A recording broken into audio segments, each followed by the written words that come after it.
Qui pourrait croire qu'un jour, une personne comme Kagame pouvait battre les rois du Zaïre, les grands Mobutu? Kagame a des intentions autres que ce que vous vous dites là. Et il lui dit, je ne pense pas que la signature de cet accord va mettre fin à la guerre. Kagame, toi, les petits Kagame d'hier, aujourd'hui, tu es devenu puissant. Et aujourd'hui, les gens croient que non, Tshisekedi ne pouvait pas. Tout le monde a douté. Kagame, tu es maîtrisable. Tshisekedi est en train de te maîtriser, je constate. Congo, Congo nde mboka, mboka ngo mokengeli koi, mboka ngo mokengeli.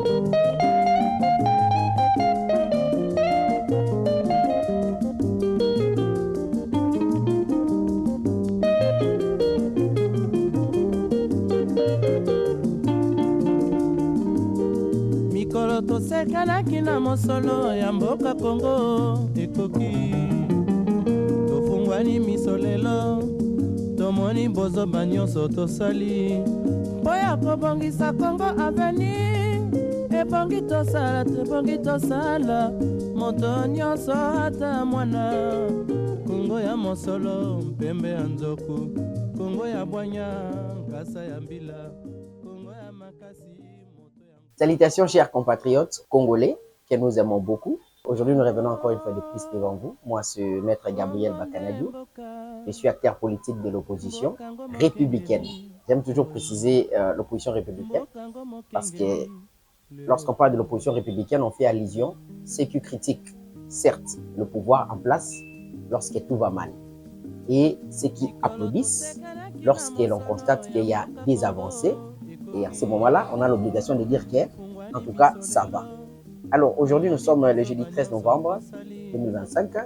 Je suis revenu devant vous pour que nous puissions analyser sur des questions d'actualité de l'ère de notre beau et grand pays, la République démocratique du Congo.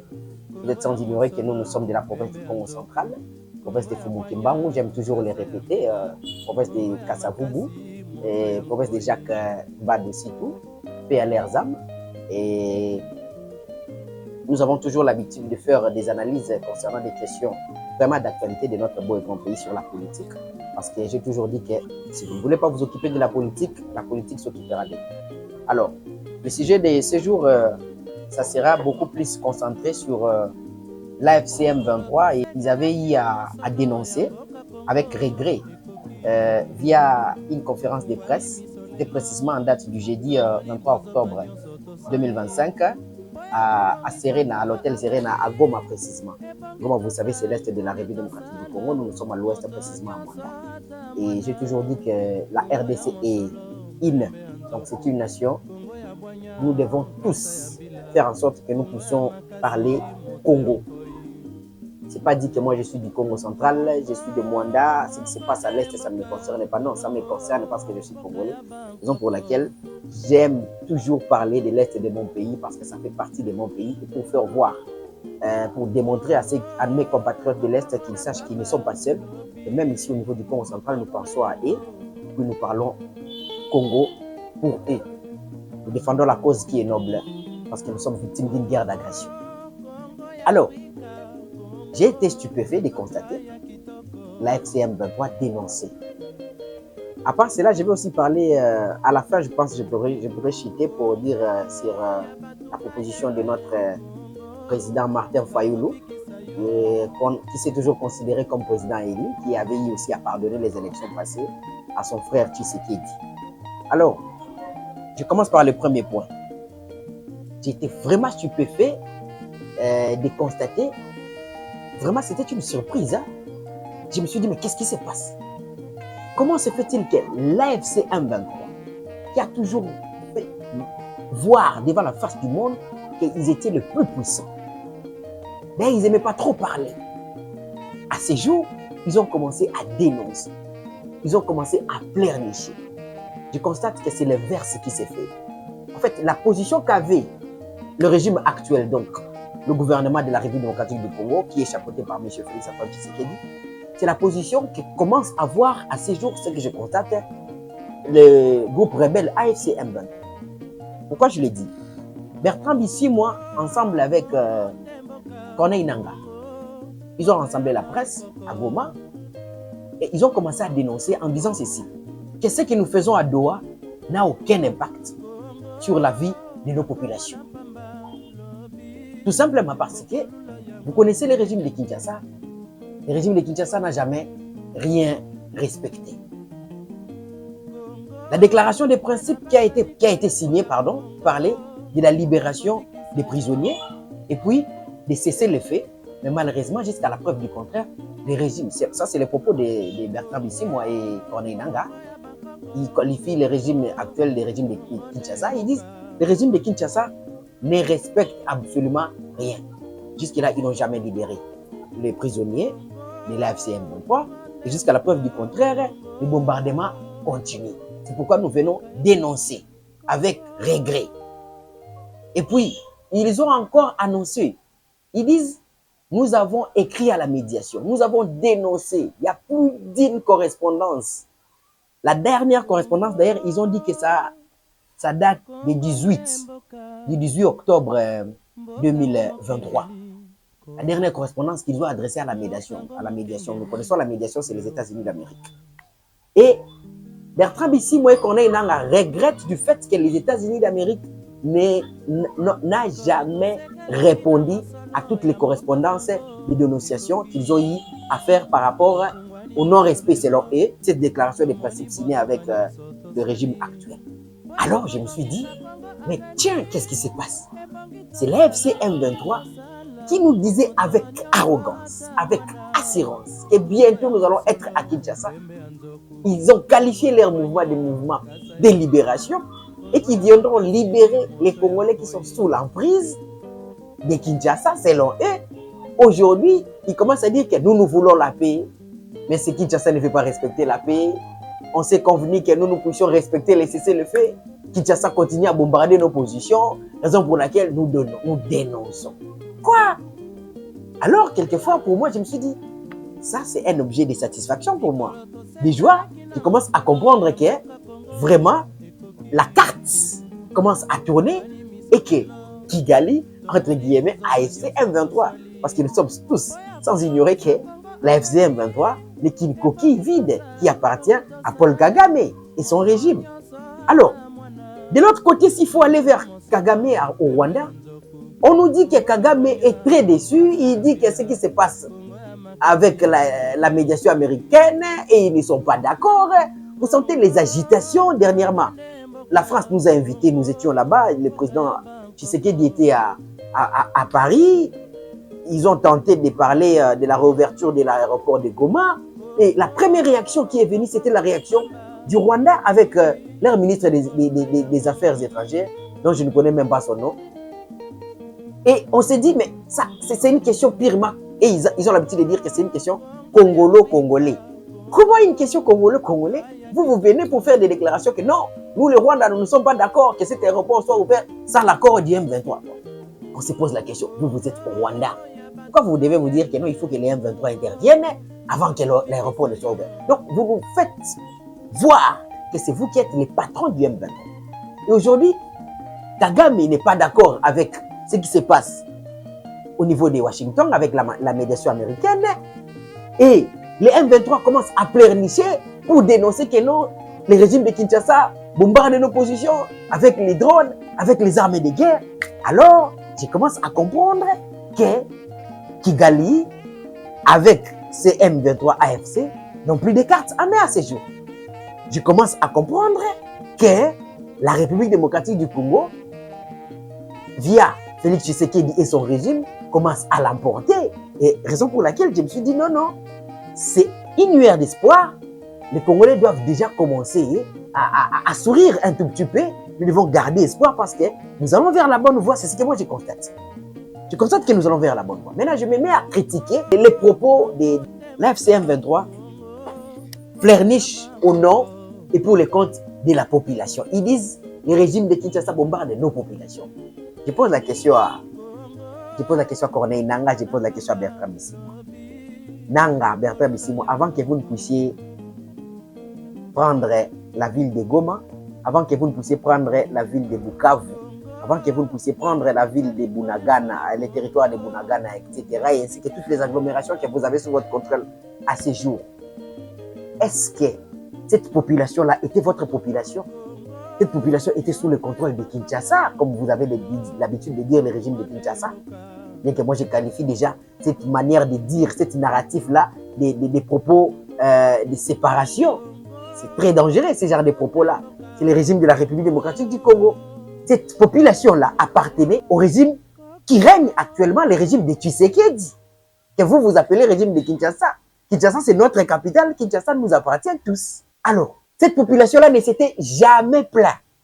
À aucun moment, cette population ne s'était plaint pour dire que non, nous, tels que nous sommes là, nous vivons ceci, nous vivons cela.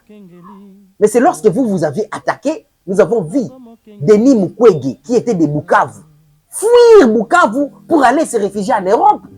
Denis Mukwege était un opposant, il ne fait pas partie du régime de Tshisekedi. Mais pendant que Tshisekedi avait le contrôle de Bukavu, Denis Mukwege vivait à Bukavu. Et aujourd'hui, Denis Mukwege a quitté Bukavu parce que vous êtes venu vous installer à Bukavu. Comment vous devez dire que non, nos populations? Denis Mukwege faisait partie de cette population. Pourquoi il n'est pas avec vous? Et combien de ces populations que vous vous parlez prétendument, vous dites que non, ils bombardent nos populations, que vous avez y massacré? Plus de 8000 morts à Goma, plus de 4000 à Bukavu, bien que la société civile avait demandé au FARDC de ne pas se battre, laissez-les venir, nous ne voulons pas qu'il y ait des morts comme il y en a eu à Goma.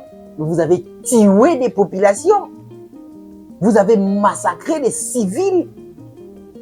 Et aujourd'hui, vous venez dire que non, nos populations, on bombarde nos populations. Donc Tshisekedi va bombarder la population qu'il avait élue en 2023 et puis il prend des bombes, il commence à bombarder cette population-là. Vous nous prenez pour qui? Vous nous prenez pour qui? Et puis vous dites que non, il ne respecte jamais les accords. De quel accord dont vous faites allusion? Et puis vous venez prétendument parler au nom de la population. Dites-nous la vérité que vous parlez au nom et pour le compte de vos intérêts mesquins. Et la plus grande partie des intérêts, ce sont les intérêts de Kagame. Et aujourd'hui, vous avez du mal, peut-être avec votre patron Kagame, parce qu'il sent que les cartes, Kagame sent qu'il n'a plus de cartes en main. D'où pour nous, c'est une satisfaction. Une satisfaction. D'où le deuxième sujet, j'ai dit, je suis très d'accord avec les propos de Martin Fayulu. Récemment, il y a 3-4 jours, je pense 2 jours passés, on a posé Martin Fayulu la question, le président élu, qui s'est toujours considéré président élu. Moi, je l'aime beaucoup, Martin Fayulu. Je suis sorti de son école. Quand j'ai commencé la politique, après les études universitaires, directement, j'ai intégré le parti politique de Martin Fayulu SID. Pour des raisons personnelles, j'ai préféré me retirer. Aujourd'hui, je suis à l'opposition républicaine. Alors, Martin Fayulu a répondu à cette question quand on lui a dit, un journaliste lui a posé la question, que dites-vous, vous devez être content, le processus de Washington est en train d'évoluer, la signature va se faire bientôt, là, Kagame va se présenter avec Tshisekedi devant Donald Trump, et puis ça sera la fin de la guerre. Kagame, pardon, j'ai dit Kagame, toi. Alors, Fayulu lui dit ceci, Fayulu lui dit, je ne pense pas que la signature de cet accord va mettre fin à la guerre. Parce que Kagame a des intentions autres que ce que vous dites là. Pour Kagame veut nos terres. Kagame veut avoir le contrôle de nos richesses. Et ce que dit Fayulu, c'est ce que tout le monde connaît. Ce n'est pas un secret de polichinelle. Tout le monde connaît que Kagame veut des terres en République démocratique du Congo. Que tu n'auras jamais Kagame. Parce que Tshisekedi va partir. Peut-être que Fayulu sera là. Si Fayulu partira, peut-être que Constant Moutamba sera là. Constant Moutamba partira, nous autres, nous viendrons, nous serons là. Kagame, on ne te laissera pas prendre nos terres. En tout cas, mieux vaut marcher sur nos cadavres avant que vous ne puissiez récupérer nos terres, Kagame. Moi, depuis que je suis tout petit, je connais ton histoire et je dis, Kagame, tu n'auras pas nos terres. Nous n'allons pas vous laisser. Et c'est connu de tous. Même les États-Unis sont contre vous. Aujourd'hui, avec cette déclaration que vous avez signée avec la République démocratique du Congo, ce que j'avais aimé, on dit le respect de l'intégrité territoriale de la République démocratique du Congo. Que tu montes, que tu descendes, chaque chose a un début et chaque chose a une fin. Kagame, ta guerre va prendre fin bientôt. Nous allons récupérer le contrôle de notre République démocratique du Congo dans la totalité. Ça, j'annonce ça à tous les Congolais parce que ça se sent.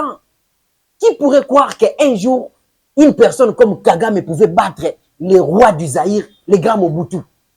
Est-ce que vous avez encore des images pour voir comment est-ce que Kagame saluait notre ancien président Mobutu? Il s'inclinait devant Mobutu.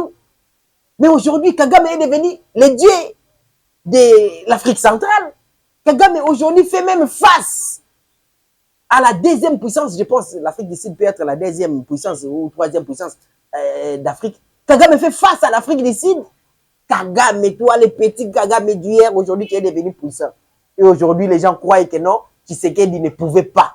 Tout le monde a douté. Pourquoi je félicite quand même Tshisekedi, tout ce qu'on pouvait dire de lui.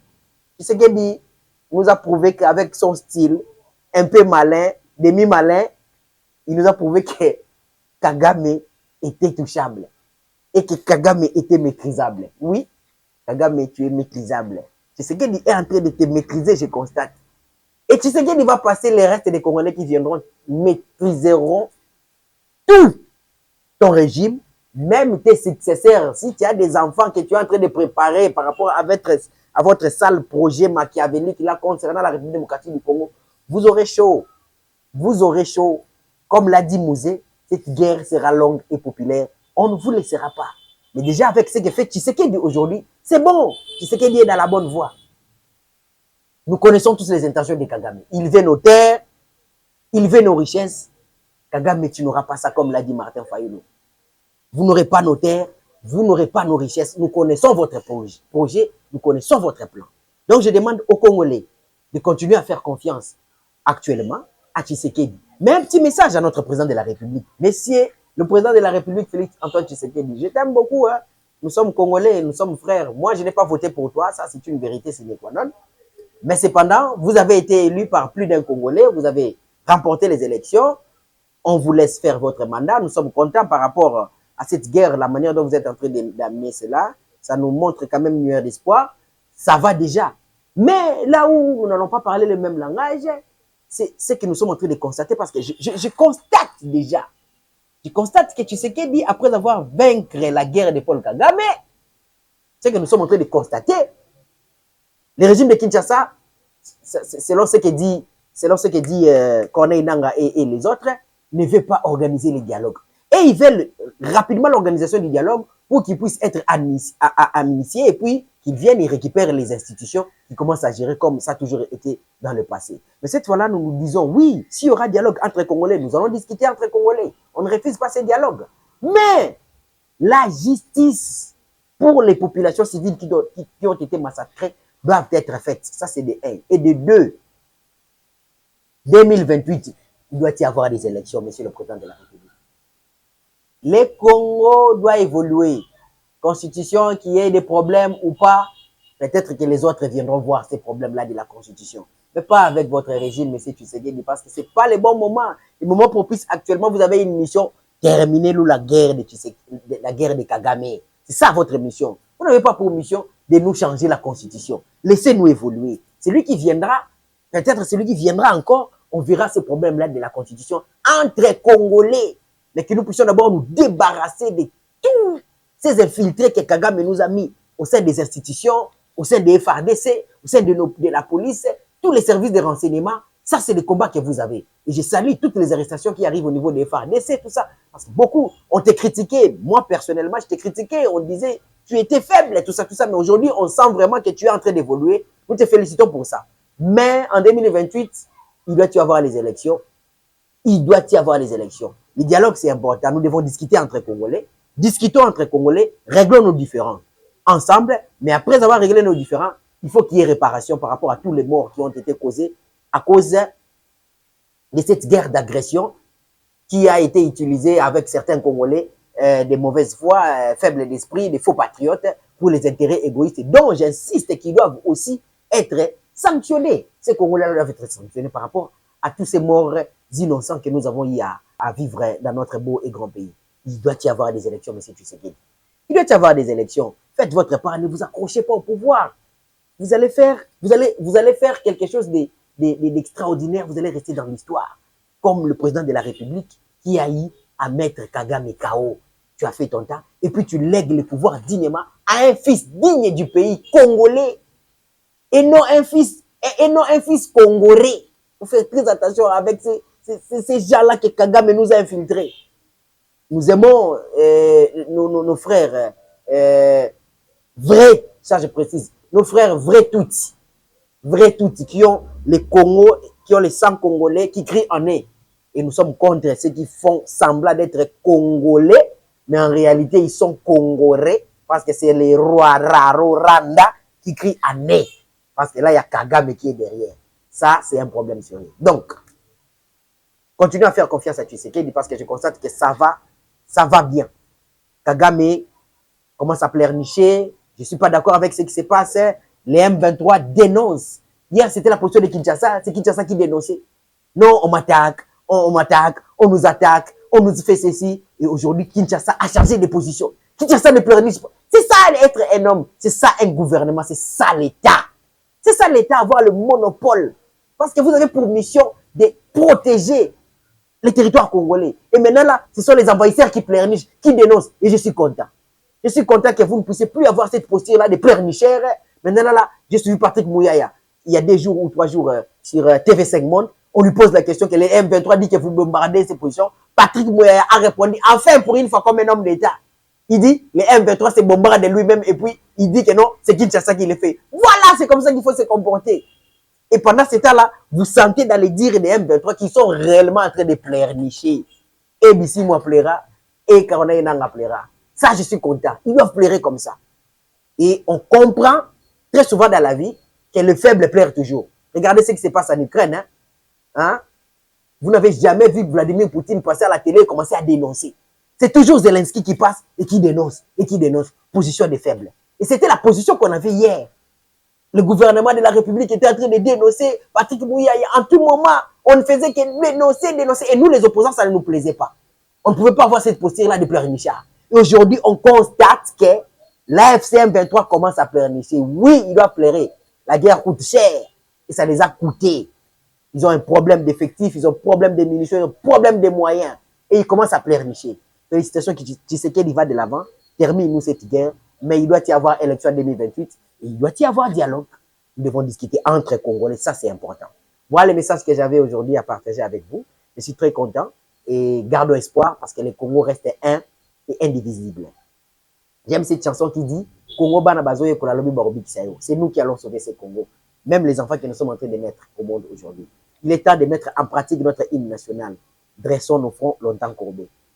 En tout cas, ne donnons plus de béquilles à Kagame qui a toujours utilisé des prétextes en utilisant des faux Congolais, des faux compatriotes pour nous ravir nos terres et que nos enfants deviennent des esclaves dans les terres qui seront qu'ils ont toujours voulu administrer sous leur direction des mains et récupérer, commencer à effacer systématiquement, parce que c'est ça leur projet, effacer systématiquement les Bantous, effacer systématiquement les Congolais et récupérer nos terres pour demain.